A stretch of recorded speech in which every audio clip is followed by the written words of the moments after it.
ये हो गया cos T1 ये हो गया इसके साथ 60 डिग्री इसके साथ 30 डिग्री क्लियर।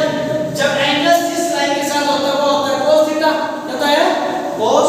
ये हो गया T1 cos 30 डिग्री इधर T2 cos 60 डिग्री क्लियर। अब इसमें क्या है इसका वर्टिकल कंपोनेंट इधर होगा वर्टिकली में अगर मात्र T2 की तो T2 sin 60 डिग्री T1 की बात करें बेटा T1 sin 30 डिग्री इसके बाद से नीचे डाउनवर्ड अंडर रूट 2 के g हो गया। अब अगला है ये x एक्सिस का लॉन्ग है ये y एक्सिस तो फोर्स किसके बराबर होगा यदि आप कंडीशन इक्विलिब्रियम में है तो 0 ठीक है। पहले x एक्सिस का लॉन्ग कर ले T1 cos 30 degree T2 cos 60 degree 30 degree मतलब cos 30 डिग्री कितना होता है अंडर रूट 3/2 T2 cos 1/2 हो जाएगा वैल्यू क्लियर 1/2 से 1/2 cancel T2 is equal to under root 3/2 ये पास शुरू हो गया ठीक है। अब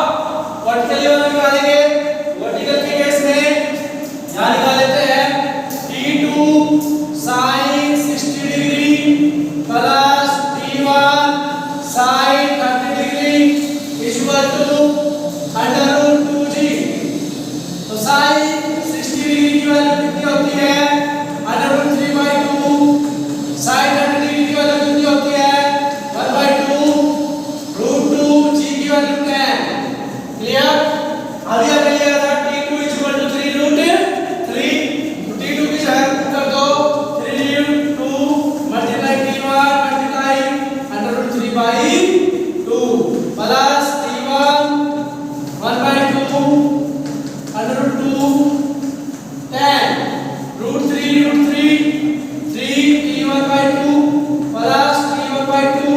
is equal to रूट 2 10 इनका एलसीएम लेंगे एलसीएम लेंगे तो 2 3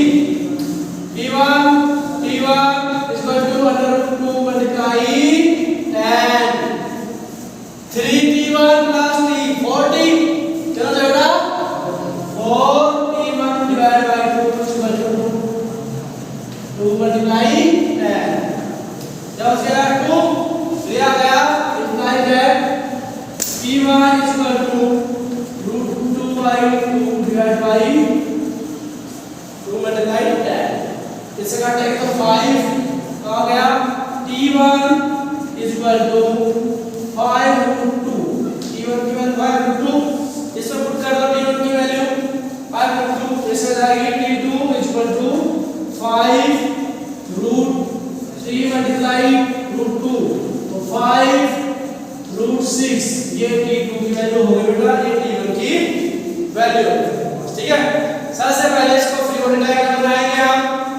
हमें पता है जिसके लोग एंगल होता है वो पता है cos theta cos vertically sin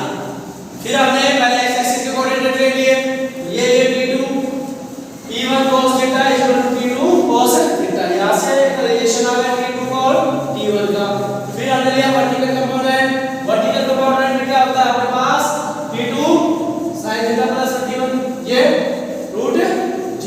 अब की वैल्यू कर दी sin 60 की होती है रूट 3/2 sin 30 की होती है 1/2 रूट मल्टीप्लाई 10 इनकी वैल्यू कर दी मैंने रूट ये अपने पास T2 की वैल्यू यहां से ले ली T2 is equal to root 3 इससे मल्टीप्लाई करवाया 3T1/2 प्लस T1/2